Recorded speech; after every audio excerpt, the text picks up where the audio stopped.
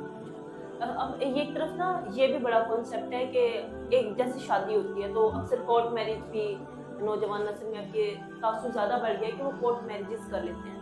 تو ایک طرف کورٹ میرج، اس کے بارے میں دین اسلام میں کیا کہا گیا ہے، اور جو ایک نارملی مولوی صاحب پڑھاتے ہیں اس کے بارے میں کیا کہا گیا ہے؟ جو کورٹ میرج ہوتی ہے اس کو شریعت کے حساب سے کیسا دیکھا گیا؟ دیکھیے، فقہ جعفریہ کے مطابق، اہل تشیع کے مطابق کورٹ میرج کی کوئی حیثیت نہیں ہے۔ کورٹ میرج کو وہ نکاح نہیں مانتے، عقد نہیں مانتے، کیونکہ ہمارے ہاں کورٹ میرج کا کوئی کنسیپٹ نہیں ہے۔ فقہ اہل البیت میں، فقہ تشیع میں، اہل تشیع کے ہاں والد یا دادا، چونکہ یہ لڑکی کے جو ہوتے ہیں وہ سرپرست ہوتے ہیں، باپ اور دادا۔ ابھی چونکہ ہمارا آج کل کا جو معاشرہ ہے، جو ہماری سوسائٹی ہے، وہ بہت زیادہ ماڈرن ہو چکی ہے۔ لڑکی چونکہ جلدی بالغ ہو جاتی ہے 9 سے 10 سال کی ایج میں، اور لڑکے تھوڑی لیٹ بالغ ہوتے ہیں، تو لڑکیاں اپنا، چونکہ 9-10 سال کی بچی میں کون سی اتنی زیادہ عقل ہوتی ہے، وہ کوئی فیصلہ سیریس نہیں کر سکتی، تو وہ اکثر اوقات غلط لڑکوں کا نشانہ بن جاتی ہیں، غلط لڑکوں سے واسطہ پڑ جاتا ہے۔ تو اس لیے چونکہ لڑکی میں اس وقت مکمل ایک عاقل نہیں ہو چکی ہوتی، تو اس لیے فرمایا گیا ہے کہ لڑکی کا سرپرست اس کا والد اور اس کا دادا ہوتا ہے۔ اگر باپ اور دادا، لڑکی کو کوئی پسند ہے، لڑکی جا کر گھر میں کہہ دے کہ مجھے فلاں لڑکا پسند ہے، پھر باپ اور دادا وہ اس رشتے کو دیکھیں گے۔ ولی کی حیثیت دی گئی ہے باپ اور دادا کو۔ جب تک ولی کی اجازت نہ ہو، فقط اور فقط لڑکی کا اس کے بارے میں نہیں مانا جاتا۔ اسی طرح کورٹ میرج جو ہے، کورٹ میرج میں اگر باپ جا کر کہے، جب باپ کہے تو اس میں پھر کورٹ میرج کرنے کی کوئی ضرورت نہیں ہوتی، جب باپ کے دادا اجازت دے دے۔ تو کورٹ میرج دراصل جاتے وہ کپلز ہیں جن کو گھر کی جانب سے اجازت نہیں مل رہی ہوتی، باپ یا دادا کہتا ہے کہ وہ لڑکا آپ کے لیے مناسب نہیں ہے، یہ وہ آپ کوئی اور دیکھ لیں، جبر نہ کریں، جبر نہ کریں۔ اب اس میں کئی اور صورتیں نکل سکتی ہیں۔ ایک یہ صورت نکل سکتی ہے کہ بالکل لڑکی کے باپ اور دادا اس کا رشتہ ہی نہ کرنا چاہتے ہیں، تو وہ ایک الگ صورت ہے، وہ ایک الگ سے شک نکل جاتی ہے، اور اس کے لیے یقیناً بہت وقت درکار ہوگا۔ میں بالکل مختصراً بیان کروں کہ کورٹ میرج کی کوئی شرعی حیثیت نہیں ہے، کیونکہ کورٹ میرج میں یہ مکمل طور پر اکثر وہ کپلز جاتے ہیں کہ جن کو باپ یا دادا یعنی ولی کی جانب سے کوئی اجازت نہیں دی گئی ہوتی۔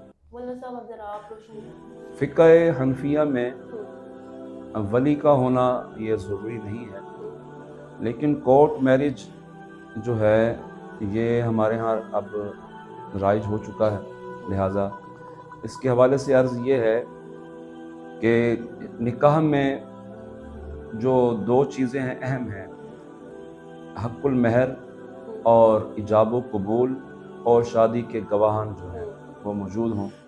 اگر اس انداز سے نکاح کیا جاتا ہے کہ شادی کے گواہ بھی موجود ہیں، حق المہر بھی موجود ہے اور ایجاب و قبول بھی کیا گیا ہے، تو یہ یعنی کہ نکاح تو ہو گیا۔ لیکن جو ایک طریقہ کار جو ہوتا ہے جس کو پسند کیا گیا ہے وہ یہی ہے کہ ولی موجود ہو، یعنی کہ لڑکی کا والد یا دادا یا بھائی یا کوئی قریبی رشتہ، چچا، یہ موجود ہو جو لڑکی کا سرپرست ہو، تو ان کے سامنے جو نکاح کیا جائے تو وہ بہترین نکاح ہے۔ جس طرح کہ نبی پاک علیہ الصلوۃ والسلام کے والد گرامی حضرت عبداللہ رضی اللہ تعالیٰ، ان کا بھی نکاح سیدہ آمینہ سے نہیں ہوا، ان کے نکاح سے پہلے ہی قبیلہ قریش کی عورتیں، چونکہ وہ حضور علیہ الصلوۃ والسلام کا حسن جو ہے، ان کے نورانیت جو ہے نبی پاک علیہ الصلوۃ والسلام کی، ان کی پیشانی میں دمکتی تھی، چمکتی تھی حضرت عبداللہ کی، تو نکاح کے پیغام آئے،